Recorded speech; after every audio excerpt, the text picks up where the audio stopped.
सुंदरी के स्थान पर जल क्यों चढ़ाया जाता है? क्योंकि भगवान शंकर की सबसे छोटी लड़की जो है वो अशोक सुंदरी है।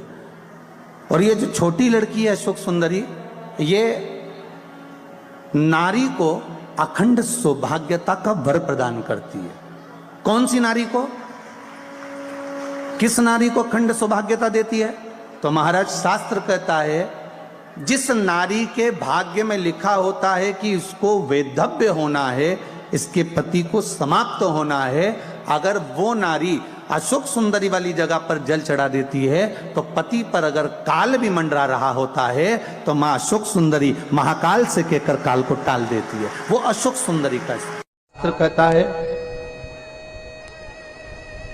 सौभाग्यवती नारी जितना भजन पूजन करती है,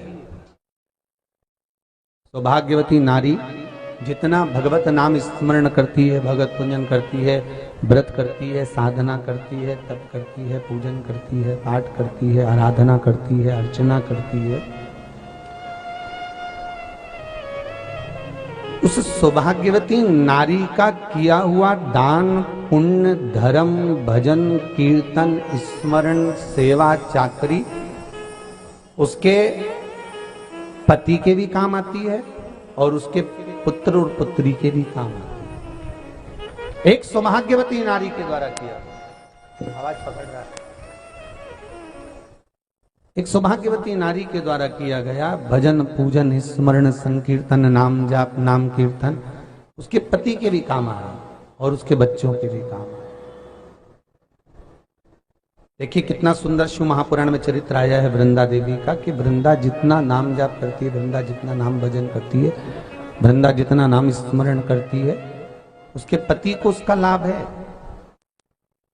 सोमवार के व्रत का अगर आप विधान देखेंगे, और हम तो कहते हैं केवल 16 सोमवार से ही मतलब मत रखो। आप माताएं अगर एकादशी का व्रत कर रही है, सोमवार का कर रही है, मंगलवार का कर रही है, बुधवार का करे, गुरुवार का करे, चतुर्थी का करे, तीज का करे, छठ का करे, आप जो भी व्रत करते हो उस व्रत का विधान स्कंद पुराण में लिखा हुआ है। और स्कंद पुराण में क्या वर्णन लिखते हैं कि नारी जब सौभाग्यवती हो जाती है, लड़की की जब शादी हो जाती है और वो अपने पति के घर में जब रह रही होती है, पति के संग रह रही होती है, तो पति के घर में रहकर जितना भजन पूजन करती है, जितना स्मरण करती है, वो उसके द्वारा किया गया भजन, पूजन, व्रत, आराधना, उद्यापन, चाकरी, दर्शन, ये सब का फल उसके पति के खाते में भी जाता है और उसके पुत्र और पुत्री के भी खाते में जाता है।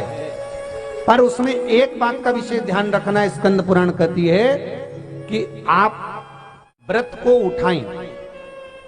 आपने व्रत उठाया, कहां उठाया? पति के घर से उठाया, ठीक है। आपने व्रत उठाया सोमवार का, 16 सोमवार का, पशुपतिनाथ का, या गुरुवार का, या मंगलवार का, या बुधवार का, जो भी व्रत आपने उठाया वो पति के घर से उठाया। अब आपका फर्ज क्या है कि व्रत आप अगर कर रही हो तो पति के घर का ही अन्न, पति के घर का ही जल,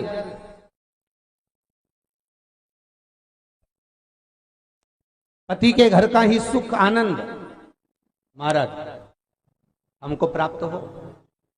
अगर व्रत करने के दिन मालूम पड़े आपके कोई तीज का व्रत, छठ का व्रत, चतुर्थी का कोई विशेष खास जो व्रत होता है, 16 सोमवार का व्रत, पशुपति व्रत, और आप अपने मायके चली गए और मायके का अन्न जल आपने ग्रहण किया, मायके का प्रसाद ले जाकर, मायके की थाली ले जाकर, मायके का पूजन का सामान ले जाकर आपने भगवान की आराधना करी, तो स्कंद पुराण कहती है वो स्वीकृत नहीं होता, क्योंकि विवाह होने के बाद गोत्र बदल जाता है। उस गोत्र का अन्न चाहिए, उस गोत्र का भाग चाहिए।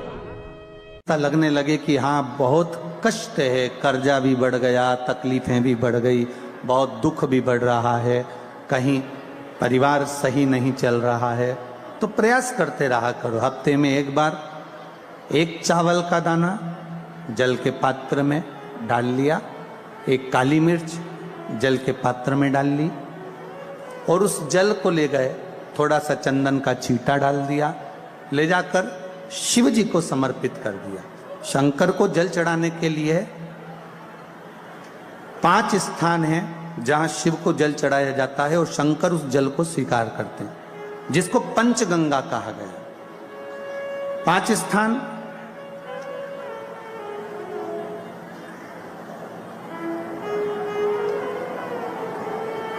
अच्छे से समझ लीजिएगा, जब भी शिव मंदिर में जाएं तो ये 5 स्थान शिव को जल चढ़ाने के लिए ये रखा है। शिवलिंग, गोल जलाधारी, ये चरण जहां से पानी नीचे की ओर जाता है।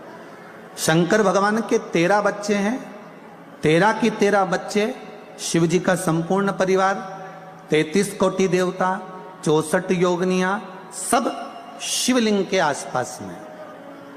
आप शंकर जी के मंदिर में जाकर यह कभी ना विचार करना कि पार्वती जी को ढूंढना पड़ेगा या गणेश जी को ढूंढना पड़ेगा या कार्तिकेय जी को ढूंढना पड़ेगा या भैरव को ढूंढना पड़ेगा। हमें शंकर के मंदिर में जाकर किसी देवता को ढूंढने की जरूरत नहीं है। जहां शंकर भगवान का शिवलिंग रखा हुआ है वो माता जी का हस्तकमल है, माता पार्वती जी का स्थान है। जहां शिवलिंग रखा है वो शंकर भगवान है।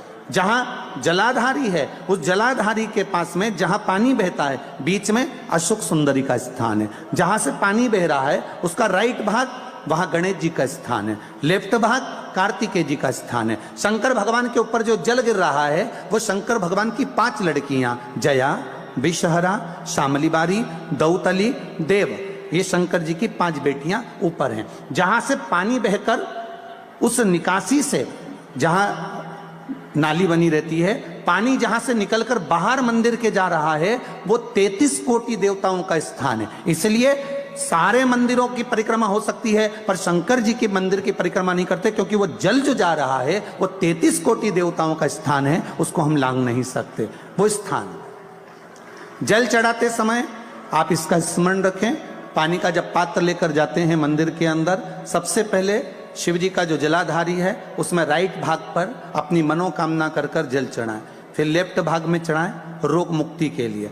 अशोक सुंदरी की जगह पर चढ़ाएं, ये 3रा स्थान। 4था स्थान माता पार्वती जी का जो कटी भाग है जहां पर शिवलिंग रखा हुआ है उस भाग पर जल चढ़ाएं, 4था भाग।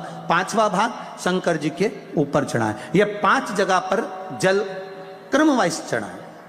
आप लोग जाते हो डायरेक्ट जाकर शंकर जी पे जल उंडेल कर आ जाते हो, सीधे गए और शिव जी पे जाकर आपने जल चढ़ा दिया। हमारे यहां शास्त्र कहता है जैसे अपन देवताओं की पूजन करते हैं तो पंडित जी सबसे पहले पूजन किसकी कराते हैं? जम के बोलो जरा, गणेश जी की। गणेश जी के बाद पूजन कराते कराते कराते कराते कराते कराते आगे के सारे देवता कराते कराते कराते कराते फिर मूल पूजन पर पहुंचते हैं। आप डायरेक्ट मूल पूजन पे पहुंच जाते हो।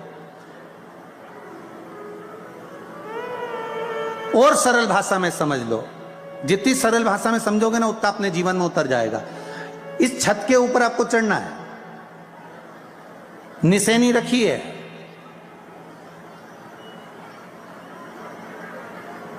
पाए लगे हुए हैं, आप कैसे चढ़ोगे? एक एक पाए पर पांव रखकर चढ़ोगे कि डायरेक्ट पहला पे रखोगे आखिरी पर?